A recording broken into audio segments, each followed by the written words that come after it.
Hello everyone and welcome to our lesson. I am Miss Anna, an English teacher. Let's start. As we continue learning about literature and books, today we will dig deeper into the genres of literature. We will practice the words and phrases that are useful in conversations about books, and of course, we'll also improve your language skills. Reading is a very good habit and it needs to be developed. Books can inform you, enlighten you, and lead you in the right direction. Reading is really important because it is useful for your overall well-being. It widens your outlook and helps you become a better speaker. It's not a secret that once you start reading, you experience a whole new world. In terms of learning a language, it is very important to read authentic literature in its original language. This will help you to learn new words and phrases, learn many grammar structures, improve your fluency and language intuition.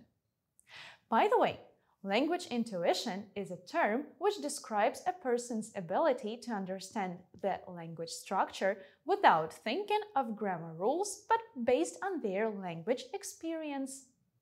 The more you read, the better your language skills become. And together with your language skills, reading is also useful as they help you learn about other cultures, traditions, arts, history, geography, health, psychology, and many other subjects and aspects of life.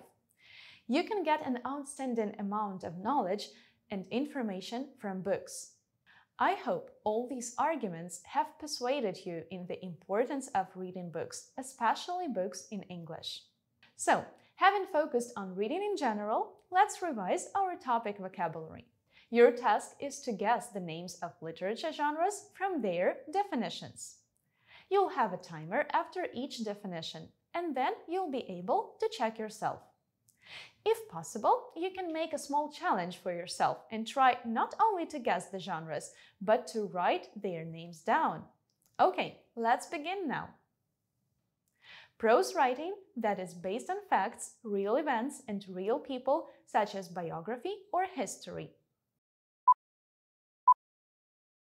That's nonfiction. A literary work based on the imagination and not necessarily on fact is called fiction. A story containing unreal, imaginary features like worlds, abilities, etc. is called fantasy. A type of fantasy that uses science and technology, robots, time machines, etc. is a science fiction. The life story of someone written by another person is a biography. A story told in pictures. That's comics. A suspenseful story about a puzzling event that is not solved until the end of the story is a mystery. A story in which an idealized hero or heroine undertakes a quest and is successful. Well, it's a romance. A work of literature designed to be performed in front of an audience is called a drama. Well done! It's good that you remember the words that we've previously learned. It would be great for you to use them in the lessons and in conversations. Now it's time for us to learn a bit more about the genre of romance. We'll focus on Pride and Prejudice by Jane Austen as a great example of a romance novel. This book is about the Bennet family and their 5 daughters. Mrs. Bennet wants to see them married, if possible, to husbands who are richer than her family.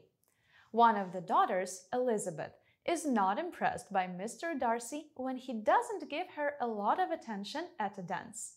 She considers him proud and arrogant. However, as this enchanting story of love, marriage and mutual understanding grows, Elizabeth finds out that a man can change his manners and a lady can change her mind. The book was published in 1813, however, movies are still filmed and the main character's wit is beyond time. Now listen to the dialogue, pay attention to our topic vocabulary, and think of the phrases you may find useful for conversations like this.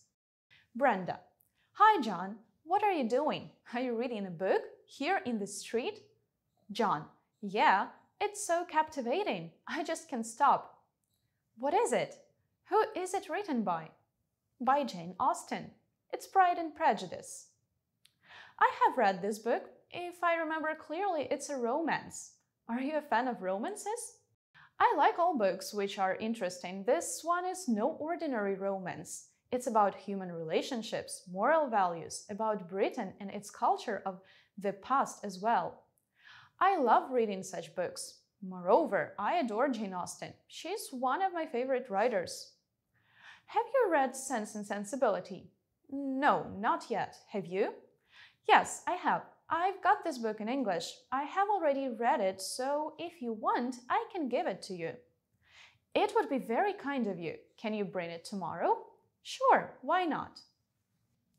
All right, let's check useful words and phrases from the dialogue. It's so captivating. This phrase means that the book is so interesting that you can't stop reading it. Are you a fan of romances? By asking, are you a fan of, you may find out about one's likes or dislikes. This one is no ordinary romance. If you say that something is no ordinary, it means that this thing is special and unique. It would be very kind of you. Sure, why not? These are polite phrases you can use in various conversations. You can practice to talk about the books that you're currently reading together with your peers either offline or online. If you feel like it's too difficult, you can simply act out the dialogue you've just listened to. Well guys, that's it for now. Remember to find a good book to read and practice your language skills and knowledge whenever it's possible. See you in our next video. Bye!